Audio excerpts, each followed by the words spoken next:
अब छत्तीसगढ़िया मन के सूते के बेरा नहीं जागे के बेरा आगे। काबर के अब छत्तीसगढ़ के मान सम्मान के बात थे। काबर के अब कुछ आदमी मन हे जिन्हा छत्तीसगढ़ महतारी की मूर्ति तोड़ देथे। कुछ ऐसे मनखे मन है जिन बाबू गुरु घासीदास ला गाली देवत थे। अब कुछ ऐसे मनखे मन निकल के आते जो छत्तीसगढ़िया मन के औकात बतावत थे। अब कुछ ऐसे मनखे है जिन्हा छत्तीसगढ़ महतारी ला गाली गलौज देवत थे।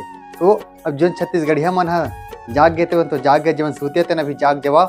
जन भी इंस्टाग्राम में वीडियो बनाता थे मन कम से कम आवाज़ तो उठावा और कौन जे मन वीडियो नहीं बना सकते वीडियो ज़्यादा से ज़्यादा शेयर करा, ताकि ऐसा जो छत्तीसगढ़ के मान सम्मान ला घटाते होकर उनको सख्त कार्रवाई हो सके। और जिन फिल्मी जगत मन है जिन मन कहते कि छत्तीसगढ़ के संस्कृति लिखाता छत्तीसगढ़ के मान सम्मान ला बजाता तिहु मन चुप बैठे है। ऐसा लाखों फॉलोवर बैठ के इन्फ्लुएंसर है छत्तीसगढ़िया मन भाई बहनी मन जिन काबर ऐसा चुप बैठा थे।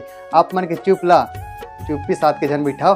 काबर के आज आप सूते के बेरा नहीं जागे के बेरा आगे। जम्मो छत्तीसगढ़िया ला जगाए के बेरा आगे।